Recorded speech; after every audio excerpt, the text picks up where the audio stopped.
자, 여러분, 크립토 토마토 2019년의 마지막 날 여러분들께 인사를 전해드리고 있습니다. 한 해를 모두 다 잘 마무리하고 계시기를 바라고요. 오늘 이런저런 소식들을 준비를 해봤습니다만 그 중에 한 가지 소식이 아마 여러분들을 분노케 할까봐 저도 약간 마음이 편치는 않습니다. 이걸 또 제목에 적긴 또 그래가지고 오늘 같은 경우는 일부러 안 적었어요. 자, 아무튼 오늘 준비한 소식 중에는 흥미로운 소식도 있습니다. 일단 가격 먼저 체크를 해봐야 되겠죠. 오를 줄 알았던 비트코인 다시 한번 수많은 개미들의 뒤통수를 때리며 하락하기 시작해서 7,290불, XRP는 19센트에서 여전히 와리가리를 하고 있는 그런 상황입니다.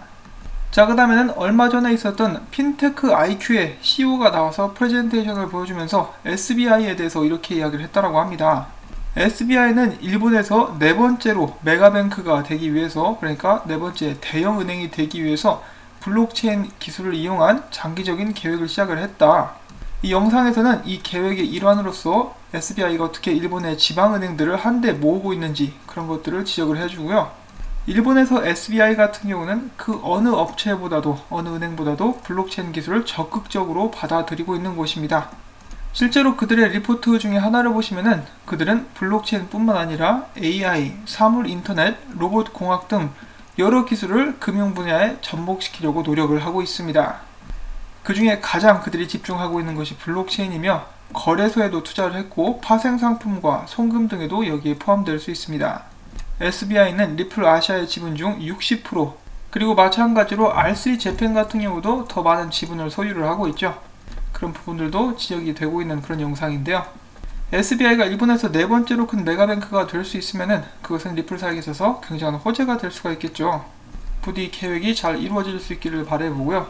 자, 그 다음 소식으로는 리플사에서 직접 트윗을 올렸는데요. 어떤 기사를 공유를 한 것입니다. 이 기사 같은 경우는 스웰때 제이킴 쇼에서 리플사의 경영진들을 싹 인터뷰를 했었죠. 그 중에 이제 빵형과 한 인터뷰를 부분 편집을 해가지고 올려본 기사입니다. 좀 길긴 한데요. 제가 여러분들이 다 아시는 부분들 같은 경우는 생략을 하고 약간 흥미로운 부분들 위주로 한번 전달을 해드리도록 하겠습니다.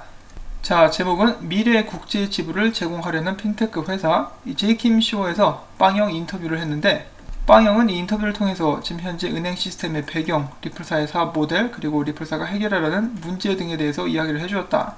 빵형은 리플사에 들어오기 전에 하이테일, AOL, 그리고 야후 경영진에서 일을 했었던 경력을 가지고 있다. 자, 첫 번째로는 빵형에 대한 기본적인 소개를 묻습니다. 빵형이 대답하기를, 나는 미국 캔사스 주에서 자랐고 캔사스 주립대학을 나왔다. 나는 언제나 이 기술에 이끌렸었고 아버지는 나에게 TRS-80 컴퓨터를 선물해 주신 적이 있었다. 이 컴퓨터가 무엇인지 아마 대부분은 모를 거라 생각을 하는데, 나는 컴퓨터 프로그래밍에 대해서 아주 어렸을 때부터 접하게 되었고 그 후로 나는 계속해서 관련된 일을 하고 있다. 내 경력 중에는 네트워크에 관련된 부분들이 있다. 텔코나 코악사이얼 케이블 등 그런 것들에서 일을 한 적이 있는데 나는 결국 리플사에 들어오게 되었다. 나는 항상 새로운 분야, 이 세상을 바꿀 수 있는 가능성을 가진 최첨단 분야 및 기술에 끌리기 때문이었다. 블록체인은 앞으로 10년에서 20년에 걸쳐 금융산업을 여러 분야에 걸쳐서 변화시킬 진화를 의미한다. 나는 이를 알기에 리플사에 입사하게 되었다.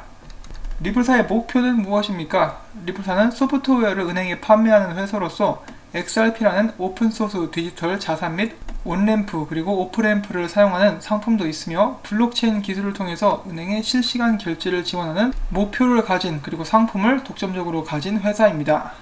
많은 사람들이 알다시피 오늘날 국제 금융거래는 굉장히 느리고 비싼데 리플사는 창립 초기부터 인터넷의 가치, 즉 오늘날 정보를 옮기듯이 가치를 옮길 수 있는 기술과 비전에 대해서 이야기를 해왔었습니다.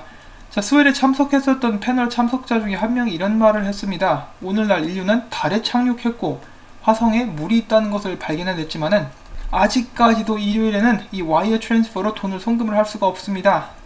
전세계 금융 시스템이 40년에서 50년이나 낙후된 환경이라는 것이 오히려 놀라울 정도로 세상이 변했는데, 여러가지 면에서 봤을 때 우리는 현대화된 인프라를 금융업계에 가져와야 할 필요가 있다라고 본다. 그러자 제이킴 씨가 물어봅니다. 이 리플사의 창립자들은 지불 관련 종사자였습니까? 그들은 어떻게 이렇게 기존의 시스템을 대체할 새로운 기술이 필요하다라고 생각하게 되었나요? 그래서 빵형은 리플사의 창립자들 중에 한 명만 이야기를 합니다. 바로 크리스 랄슨인데요. 이 크리스 랄슨은 현재 리플사의 의장으로서 리플사를 창립한 사람 중에 한 명이며 최초로 온라인 대출 회사인 일론이라는 회사를 창립했으며 최근에는 P2P 대출 사이트인 프라스퍼를 설립하기도 했다. 그는 전에 10년에서 20년 전쯤 금융산업의 한계를 보게 되었고 핀테크를 통해서 어떻게 더 큰 커뮤니티가 은행의 일부가 될 수 있을 것인지에 대해 생각하게 되었고 이러한 경험을 바탕으로 리플사의 비전을 따왔다 라고 대답을 해줍니다. 그리고 빵형이 이야기를 하는데 나는 지불산업 출신이 아닌데 여기서 또 재미있는 일화가 있다. 내가 처음에 일자리 모집 담당자로부터 전화를 받고 이 리플사가 CEO를 찾고 있다라는 이야기를 나에게 그들이 했을 때 나는 이 모집관에게 나는 적합하지 않은 인물이다. 그렇지만 내가 아는 사람들 중에 페이팔에서 그리고 비자에서 일하고 있는 사람들이 있으니까 그들을 소개시켜 줄 테니까 그들에게 리플 CEO직에 대해서 물어보는 것이 어떻겠느냐라고 나는 첫 번째로 대답을 했다. 그러자 이 모집 담당자가 나에게 이렇게 이야기를 하는 것이다. 크리스 랄슨 씨가 이야기하기를 이 시스템을 바꿀 수 있는 사람을 찾기 위해서는 시스템 외부에서 다른 시각을 가진 사람이 필요하다. 나는 그때 당시 크리스 랄슨이 옳았는지 틀렸는지에 대해서는 모르겠지만은 그 전화를 받은 지 5년이 지난 지금 나는 현재 리플사에서 일하고 있다. 자, 한국에서 많이 도는 소문 중에 하나가 뭐죠? 리플사가 크게 한탕 헤쳐먹기 위해서 빵형을 데려왔다라고 이렇게 이야기를 하죠. 이 빵형을 설거지 전문 CEO다. 전에도 이런 일이 있었다라고 하면서 잘못된 사실들을 조작을 해가지고 많이 퍼뜨리곤 하는데 원래는 이 CEO직을 맡을 생각이 없었다라고 합니다. 자, 그 다음에 이어서는 엑스커런트와 엑스래핏에 관한 설명을 또 부탁을 하는데요. 이 설명 자체는 생략을 하겠는데 왜 엑스커런트가 나오게 됐는지 배경에 대해서는 또 이야기를 해줍니다. 바로 이 디지털 자산인 XRP를 통해서 은행들이 송금을 하는 것은 금융업계에 있어서는 너무나 큰 변화이기 때문에 좀 무리하다라고 그들은 생각을 해가지고 그들이 제공하고 있는 이 새로운 기술을 가장 부담없이 먼저 사용할 수 있도록 친숙한 방법으로 그들에게 다가가기 위해서 만든 것이 엑스커런트다. 그래서 은행 및 업체들이 엑스커런트를 통해서 친숙한 방법으로 이 블록체인 기술과 리플사의 소프트웨어에 대해서 소개를 받고 여기에 대해서 익숙해졌을 때, 이 새로운 기술이 증거가 되었을 때 나중에 그들에게 자연스럽게 진짜 배기인 XRP를 사용한 실시간 유동성에 대해서 소개해 줄 수 있다 라고 빵형과 딜립 라우는 이야기를 한 것인데요. 자, 아무튼 엑스커런트 역시 프리펀디드 어카운트를 사용을 해야 되기 때문에 이것을 없앨 수 있도록 도와주는 것이 리플사의 이제 진짜 목표다라고 볼 수가 있겠죠. 그리고 나머지 뒷부분을 또 보게 되면요, 리플사는 사람들이 실시간 유동성을 사용하는 과정을 최대한 간단하게 만들고 싶다라고 이야기를 합니다. 결국 고객들이 중요하게 여기는 것은 바로 이 수수료나 비용이기 때문이죠. 이 실시간 유동성을 사용하는 데 있어서 사람들은 예를 들어서 나는 가격만 맞으면은 이 멕시코로 송금을 하겠어. 클릭 이렇게 일 처리를 완료시킬 수가 있는데 그 과정 속에서 여러 가지 단계들이 있지만은 사람들을 더 헷갈리게 만들 수 있는 부분들은 오히려 성공의 장애물이 될 수가 있다. 그래서 사용자들은 이 간단하게 더 싼 송금이 가능해졌다라는 것만 알면 된다라는 것이죠. 뭐 XRP를 쓰고 블록체인을 쓰고 돈만 붙이면 되지 그런 거 신경 쓸 이유는 없겠죠. 소비자들로서. 자, 그 후에는 리플사에서는 기술자들이 전 세계 은행이나 업체들에 다니면서 기술을 접목시킬 수 있도록 도와주는 그런 일도 하고 있다라고 하고 있고요. 그 다음에는 XRP를 활용한 송금이 이 암호화폐의 변동성이 커서 힘들다는 것은 사실은 그렇지 않다라고 설명을 해주는 빵형의 인터뷰를 끝으로 이 기사는 마무리가 되게 됩니다. 뭐 한 가지 여담이지만은 최근 꽤 유명해진 사람들의 일화를 들어보면은 어렸을 때 접했었던 그런 기술에 매료돼가지고 관련된 사업을 쭉 해나가고 있는 사람들이 많이 있는데요. 이래서 조기교육 하나? 라는 생각이 또 불현듯 들게 되었습니다. 자, 아무튼 2019년 같은 경우는 리플사에게는 좋은 일들이 많이 있었는데 이 가격은 그의 반도 못 미치는 그런 수준에 머물렀기 때문에 아쉬운 그런 한 해라고 볼 수가 있겠는데요. 그럼에도 이제 2020년을 기대를 해본다 보시면은 이 분석가 같은 경우는 거대한 하락형 쐐기상에서 XRP가 움직이고 있다라고 이야기를 해주고 있죠. 그래서 내년에는 이 상승할 확률이 좀 더 높다. 이거 뭐 그냥 희망회로라고 볼 수도 있겠습니다만 어떻게 사람이 희망 없이 살 수가 있겠습니까? 2020년에는 진짜로 가격이 움직일 수 있는 그런 배경들이 마련될 수 있기를 바라봅니다. 자, 그런데 제가 앞서서 말씀해드렸었던 이 많은 사람들을 분노하게 만들 수 있는 소식도 나오게 되었는데요. 6천만 개 XRP가 리플사의 펀딩 월렛으로 움직이게 되었다고 합니다. 이 펀딩 월렛 같은 경우는 말 그대로 자금 마련을 위한 지갑이기 때문에 아마 이 팔게 될 가능성이 있지 않을까. 그래서 지금 이 투입만 보더라도 또 던진다라고 하면서 많은 사람들이 비방을 하고 있는 상황인데요. 6천만 개가 이동한 그 지갑의 개설자는 크리스 랄슨이라고 된 것을 제가 확인을 해볼 수가 있겠습니다.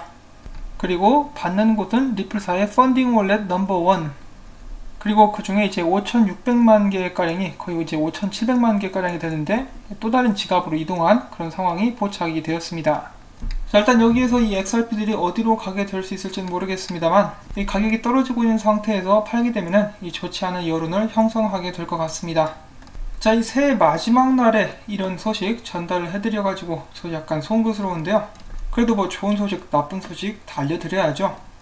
자, 그리고 또한 이것이 만약에 좀 부정적인 소식이다 라고 생각을 한다면 이것과 반대되는 현상도 오늘 있었습니다. 바로 빗썸에서 6,400만 개의 XRP가 뭐 간단하게 이야기를 해가지고 던지려면은 거래소나 펀딩 월렛으로 암호화폐들이 움직이게 되는데요. 그 반대로 던지지 않으려면은 거래소로부터 지갑으로 움직이기 때문에 이런 부분은 또 약간 긍정적이라고 볼 수 있지 않을까요?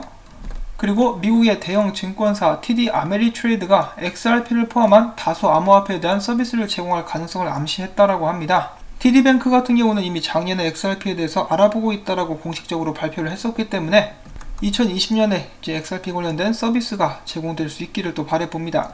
어찌 됐거나 저는 XRP도 그렇고 비트코인도 그렇고 크게 성공하거나 크게 망하거나 둘 중에 하나가 될 것이라고 생각을 합니다. 지금 경제 문제라든지 전 세계가 흘러가는 방향을 보고 있으면은 둘 다 크게 성공하지 않을까라고 조심스럽게 제 의견을 말씀을 전해드리면서 올 한 해 마무리 정말 잘 하실 수 있기를 바랍니다. 정말 수고가 많으셨고요. 이렇게 해서 저도 1년을 살아남았습니다. 감회가 새롭네요. 여러분들께서 도와주시지 않았으면은 제 채널은 진작에 문을 닫았을 것입니다. 언제나 광고 봐주시면서 응원해주신 여러분들께 다시 한번 감사의 말씀을 전해드리고요. 여러분들이 계셔가지고 그 수많은 악플러들, 사람 가지고 노는 사람들의 압박을 이겨낼 수가 있었습니다. 2020년에도 힘을 내가지고요. 계속해서 달려보도록 하겠습니다. 지난 1년 동안 꾸준히 시청해주신 분들 다시 한번 감사의 말씀 전해드리면서 오늘도 역시 구독과 좋아요 그리고 광고 영상 시청 마무리가 될 때까지 여러분들께 다시 한번 부탁의 말씀을 전해드리면서 저는 내년 이제 한국 시간으로 2020년 1월 1일이 되겠는데요. 다시 여러분들께 인사드리도록 하겠습니다. 감사합니다.